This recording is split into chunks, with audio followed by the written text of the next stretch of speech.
شوف يعني في الحق يعني حنا نقولوا فخ البريكس. يعني الجزائر ما وقعتش في الفخ تاع البريكس هذا. يعني كي نشوفوا يعني نقولوا بالك 40 سنه لورا، يعني الهواري بومدين ربي يرحمه هو اللي كان ديجا يخطط هذا باش تكون هذا المنظمه تاع البريكس. يعني بعد من الجزائر يعني طالبت باش العضويه في البريكس، يعني دول كثيره انجرت وراء يعني هذا الاخر، وكاين دول ما كانتش يعني حتى يعني حتى روحها باش تروح في البريكس، يعني ضموها. كي نشوفوا يعني الناس هذه الدول اللي انضمت للبريكس، وهذه الدول اغلبيه عندها قواعد امريكيه في بلادها والتعامل بالعمله تاع الدولار. وهذا معسكر كما نقولوا كاين الجيويت، يعني امريكا والدول الصناعيه الكبرى 8 هذه، وهذه البريكس.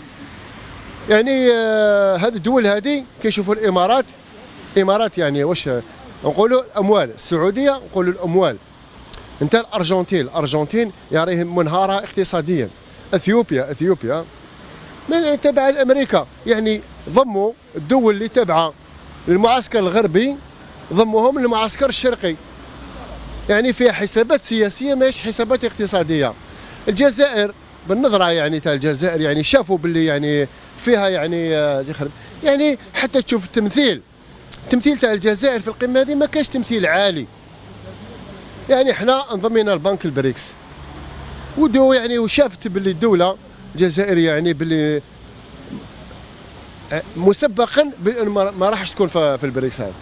دار تمثيل يعني وزير الماليه، يعني احنا درنا ساهمنا $1.5 مليار في بنك البريكس، يعني بعثنا لهم وزير الماليه. احنا يعني كي ندخلوا البريكس ندخلوا اليوم الجزائر ماهيش حتى منتميه لاي شيء، لا منتميه للمعسكر الغربي لا منتميه للمعسكر الشرقي. احنا حرين، يعني اي سياسه ناخذوها نتعاملوا مع امريكا، نتعاملوا مع الصين. يعني انت كي تنضم للبريكس عندك شروط، وهذا الشروط يفرضوهم عليك. يعني اليوم انا نشوف كي مصر عندها $200 مليار كريدي وانضمت للبريكس، اسكو يعني راح تنازل على امريكا؟ تناقض. حتى السعوديه انت عندك قواعد عسكريه امريكيه وتعامل بالدولار، واليوم يجي يقول لك تعامل بالين. اسكو امريكا تقبل لك؟ تولي هنا صراع يعني صراع بين قطبين. فهمت كيفاش؟ صراع. انا شفت وزير الخارجيه السعودي قال لك احنا ندرس، يعني ما كانش مأمن باللي راه في البريكس. قلت لك هما البريكس هذا بالاعضاء هذو داروهم فخ، جبدوا الاعضاء اللي كانوا تابعين لامريكا منهم الامارات والسعوديه ولا ضموهم للبريكس، المعسكر الشرقي. يعني معناتها هذه الدول هذه واللي عندهم مشكل مع امريكا مع المعسكر الغربي، هذا فخ وقعوا فيه.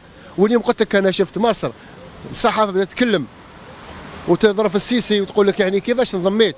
واش عندك انت تجي عندك مديونيه تاع $200 مليار، واش راح تجيب اضافه؟ قال لك النسبه السكانيه هي ماشي هي باش تحطيم المعسكر الغربي باش يضموه.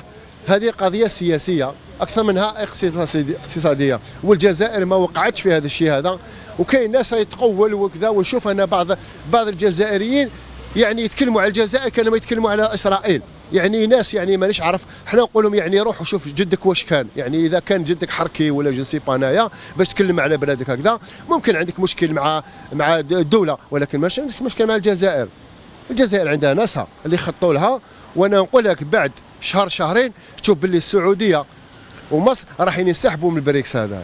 هما يطالبوا باش ينسحبوا لانه وقعوا في مشكل، والفخ هذا اللي دارته لهم الجزائر كانت الى طعم باش يتجروا من باسكو على كاين دول بزاف تبع في الجزائر، كاين دول بزاف. الجزائر لو كان غدوه ان شاء الله تنضم لاي منظمه يتبعوه، السعوديه ومصر والمروك. فهمت كيف؟